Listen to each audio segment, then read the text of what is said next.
Islam, and greetings, Moors. Welcome back to another episode of Pardon the Interjection. Today is Tuesday, February the 10th, 2015, Gregorian calendar. I am your host, Supreme L. As I say, it is my pleasure and honor to have you, because I know you could be anywhere listening and watching anything else, but you choose to listen and watch with me. Now, today's topic on Pardon the Interjection is Moors / Nupanu. That's Nupanu, NUWPUNU, in the Americas before Columbus. And it reads, numerous evidences suggest that Muslims from Spain and West Africa arrived in the Americas at least 5 centuries before Columbus.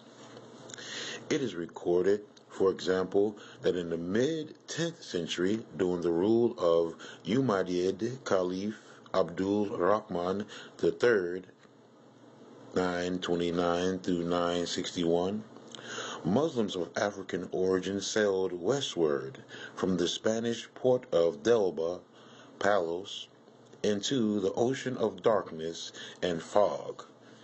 End quote. They returned after a long absence with much booty from a strange and curious land. It is evident that people of Muslim origin are known to have accompanied Columbus and subsequent Spanish explorers to the New World. A renowned American historian and linguist, Leo Wiener of Harvard University, in his book Africa and the Discovery of America, 1920, wrote that Columbus was well aware of the Mandinka presence in the New World, and that the West African Muslims have spread throughout the Caribbean, Central, South, and North American territories, including Canada, where they were trading and intermarrying with the Iroquois and Algonquin Indians. Columbus and the early Spanish and Portuguese explorers were able to voyage across the Atlantic, a distance of 24,000 kilometers, thanks to Muslim geographical and navigational information, in particular maps made by Muslim traders, including Al-Masidi, 871 through 957 CE. In his book, Akbar Az-Zaman, History of the World, which is based on material gathered in Africa and Asia. As a matter of fact, Columbus had 2 captains of Muslim origin during his first transatlantic voyage. Martin Alonzo Pinzon, that's Pinzon,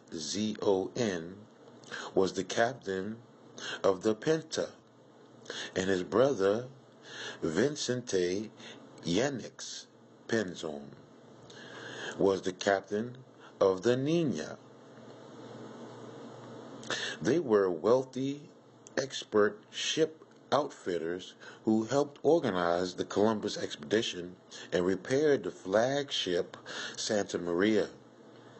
They did this at their own expense for both commercial and political reasons.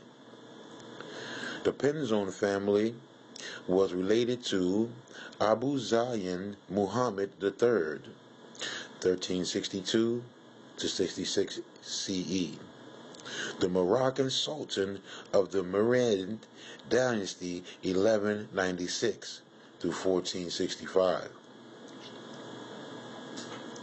Anthropologists have proven that the Mandicans or the Mandicas under Mensa Musa's instructions explored many parts of North America. Pardon the interjection. We had a story on Mensa Musa we did a couple weeks back about him having going to Egypt and making a Hajj. On his way going to make Hajj, he went to Egypt and crashed the market because he had so much gold, money. And we continue. Anthropologists have proven that the Mandicas, under Mensa Musa's instructions, explored many parts of North America via the Mississippi and other river systems. At Four Corners, Arizona, writings show that they even brought elephants from Africa to the area.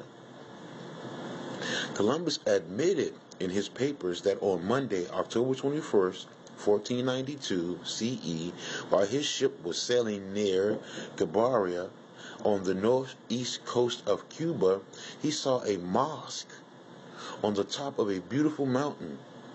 The ruins of mosque and minarets with inscriptions of Quranic verses have been discovered in Cuba, Mexico, Texas, and Nevada.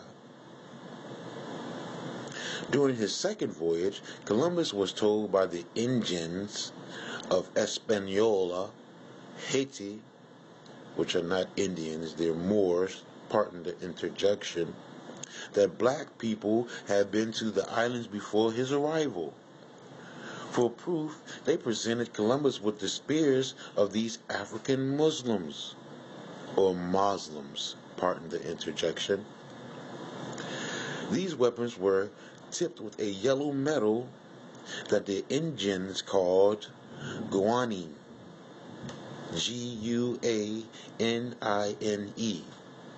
a word of West African deviation meaning gold alloy.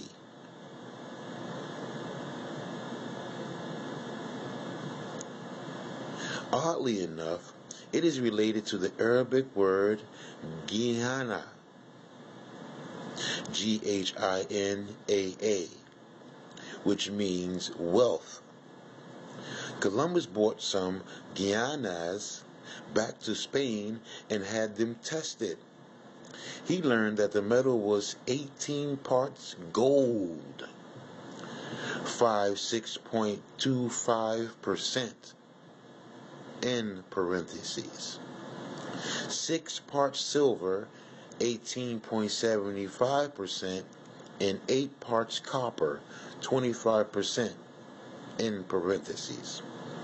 The same ratio as the metal produced in African metal shops in Ghana. Dr. Barry Fell, F-E-L-L, Harvard University, introduced in his book, Saga America, 1980, solid scientific evidence supporting the arrival, centuries before Columbus, of Muslims from North and West Africa. Dr. Bell discovered that existence of Muslim schools at Valley of Fire, Allen Springs, Lagomar Shona, Keyhole Canyon, Washoe, and Hickson Summit Pass, Nevada. Mesa Verde, Colorado, Mimbres Valley, Mimbres, New Mexico, and Tipper Canoe, Indiana, dating back to 700 to 800 CE.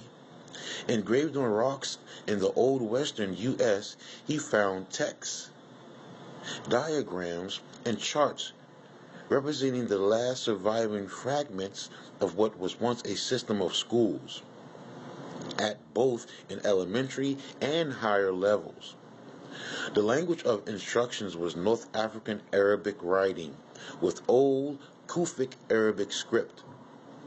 The subjects of instructions included writing, reading, arithmetic, religion, history, geography, mathematics, astronomy, and sea navigation. The descendants of the Muslim visitors of North America are members of the present Iroquois, Algonquin, Anasazi, Hohokam, and Olmec native people. Introduction. Historic documents, geographic explorations, Arabic, Islamic inscriptions. The last Muslim stronghold in Spain, Granada, fell to the Christians in 1492 CE, just before the Spanish Inquisition was launched. To escape persecution, many non-Christians fled or embraced Catholicism. At least two documents imply the presence of Muslims in Spain, or Spanish America, before 1550 CE. Pardon me. Despite the fact that a decree issued in 1539 CE by Charles V, King of Spain, forbade the grandsons of Muslims who had been burned at the stake to migrate to the West Indies.